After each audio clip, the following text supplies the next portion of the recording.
YOLO, amazing people of YouTube. So I want to talk to you guys about precious metals, collecting precious metals, okay? And I'm going to give you guys the realest breakdown anyone is going to give you.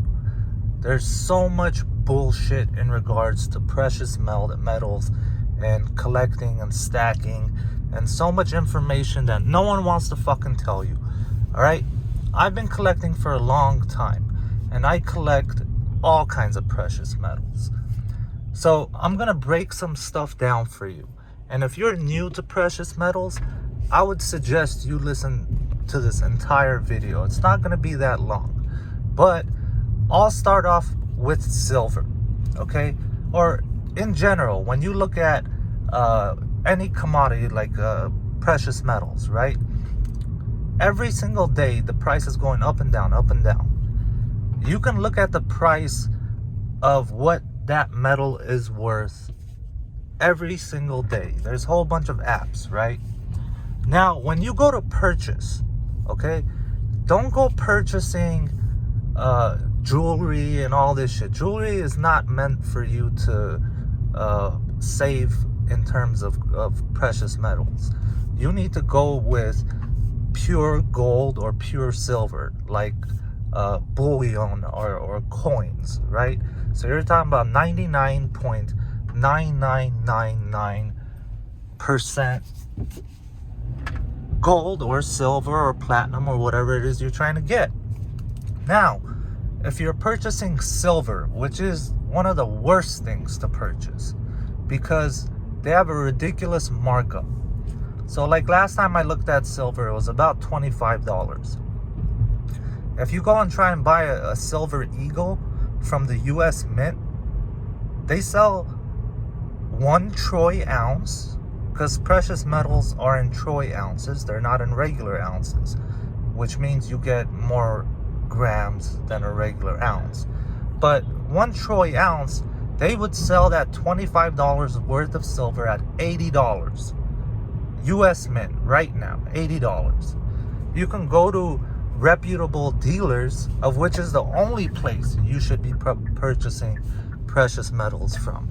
Reputable big companies, okay? Because there's a whole bunch of shit that people fucking sell you gold-plated shit with fucking different metals inside, and you'll never know until you cut it in half. You know what I'm saying?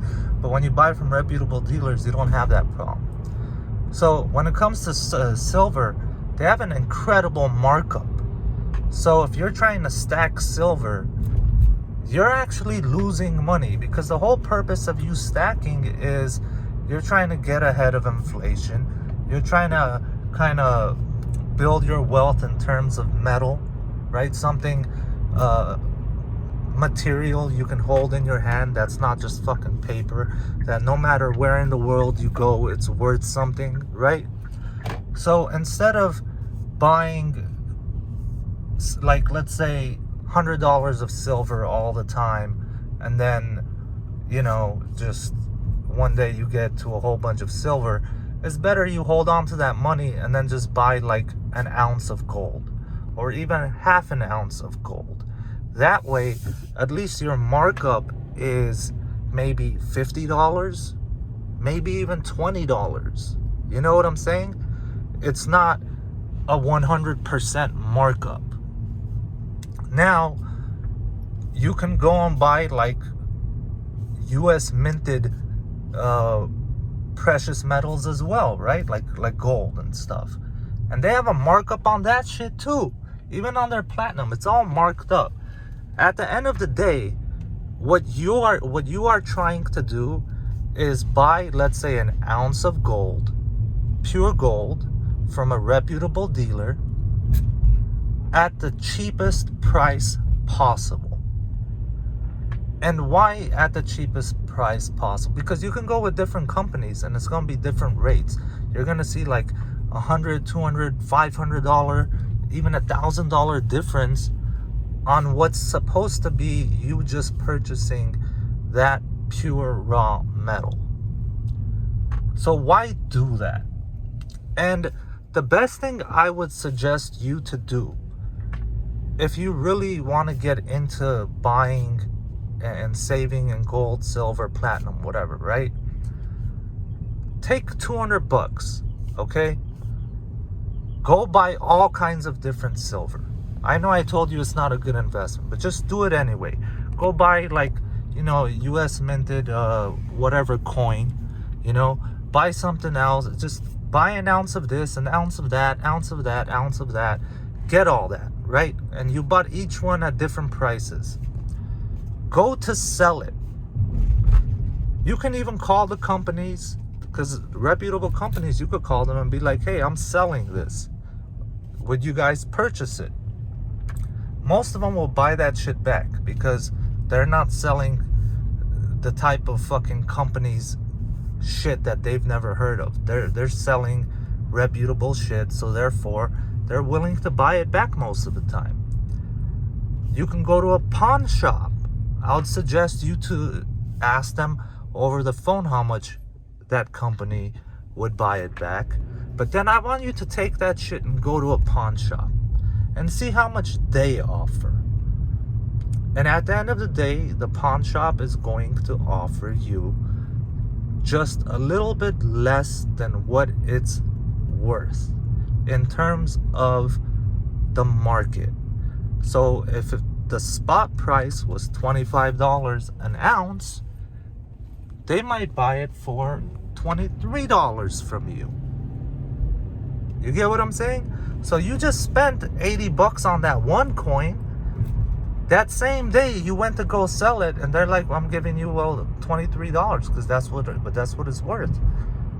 An ounce of silver is worth fucking $25 right now. I have to put my 5% interest on top of that, right? So that's why, whatever. So by at least investing that $200 in silver and purchasing different kinds, it teaches you all the valuable lessons you need to learn in terms of why you're buying something, why you're buying it from a specific place, why you're buying a specific kind, right?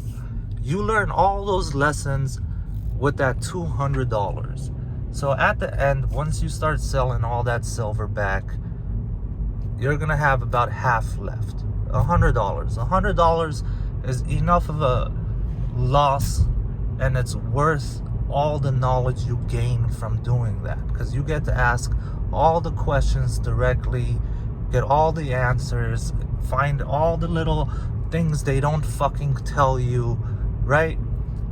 And in my opinion, like I said, you buy the cheapest gold you can from a good company. I don't literally mean the cheapest. Like, you know, you call like APMEX. APMEX is like a big company, right? So is Kitco. And there's a whole bunch of other bullion places like that. They sell actual bullion, you know? I don't know if I say that word correctly, but I don't give a fuck. I've always said bullion. So you purchase that bullion, and I think I have to hit the gas because that cop, I think, wants to come and stop me.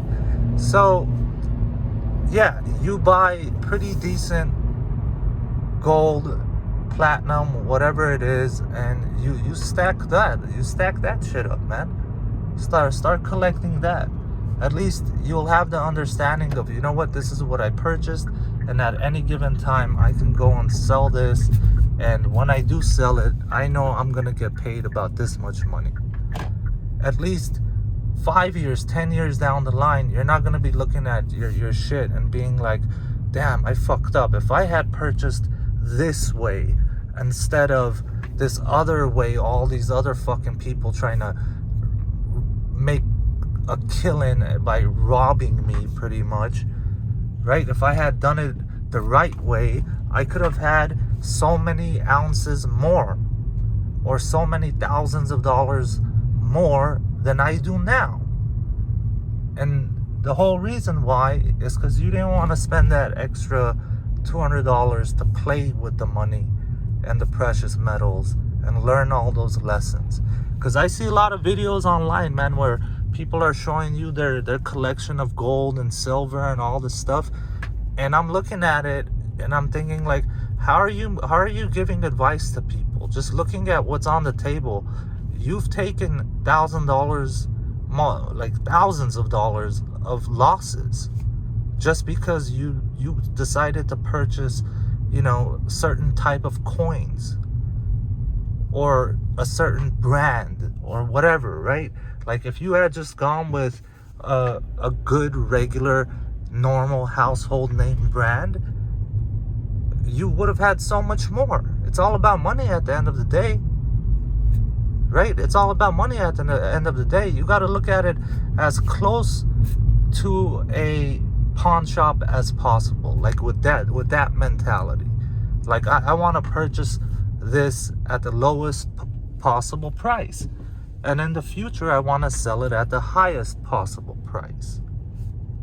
It sounds pretty simple, but when you start shopping and you're like, man, that looks good, that looks cool, I like how that one's picture, it has a stamp on it, like I think it's Pamp Swiss. They got like a beautiful logo on it. I think it's the Canadian Mint or the European Mint, or one of them. They have like it looks like a Roman soldier with a trident, like they have like a whole bunch of cool shit, man. And you're like, well, do I want to pay extra for this? Well, it depends on what you're stacking for. If you're just stacking to keep on stacking, I don't think it fucking matters. I don't think it matters. Now, me personally, I like to collect all kinds of metals. I'm not a person that's like, oh, I'm only silver, or I'm only gold, or this or that. Nah, man, like, I collect platinum, I collect gold, I collect silver, I collect, like, I'm into the elements. So I actually have a whole bunch of other elements. Some of them I've paid good money for, like paid more than I should have. Some of them I've paid less for. Like, for example, I paid, I think, $1.5 grand for osmium. Osmium is the rarest metal on Earth. It's a platinum group metal. Not a lot of people know about it. Its value, it doesn't matter what its actual value is, because to actually find people that are selling it, or companies, is just a handful. So you're already gonna pay a little extra for it.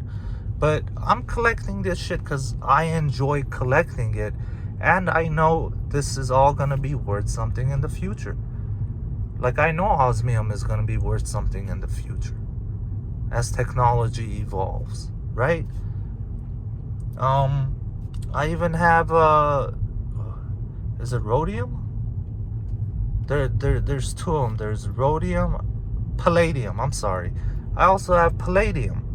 Rhodium is expensive. Rhodium is like $20,000 a fucking gram, an ounce. But all in the future, man. One day I'm gonna have that too. I don't give a fuck. Like I'm collecting all kinds of metals, everything and anything. Like, why not? Why not? You live once, man. The way I look at it is, not only is that like a really cool thing to have and collect and whatnot, but it's also something that you can pass on to your kids one day. That's an awesome thing. Like, my parent, like, our family had genocide and all kinds of fucking craziness in our family, right?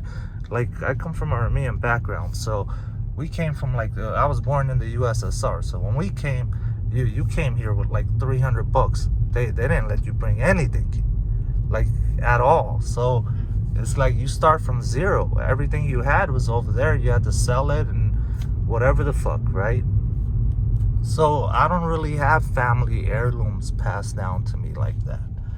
But it would be hell of a fucking cool thing if that was the case, So, like, if I could pass down to my kid, like, a nice Rolex watch or a nice car, some, precious metals, maybe even some jewelry, like dope shit, stuff that will stay in the family. Like, man, my dad gave me all this and stuff. And I even collect coins. Like, in my younger days, I collected a whole bunch of actual coins that were stamped. Like, a whole bunch of US silver coins, Canadian coins, Mexican coins. Like I have two things, man. One, it's just all foreign coins, and the second one is all like precious metal foreign coins. And man, it's a dope thing to pass down, especially if the person you're passing it down to is interested in it. But that's my thing on precious metals. That's the information I'm gonna give you guys, and I hope you guys hear me on it, and don't shoot yourself in the foot. You know, just invest that $200, like I said in the beginning. Learn all the lessons you need to learn, and you're set for actually stacking and collecting without getting robbed. So yeah, if you have any comments, leave them down below. If you agree, don't agree, if you have whatever, just hit it down in the comments section. You guys have a lovely day. Solo, YOLO, BOLO. Peace.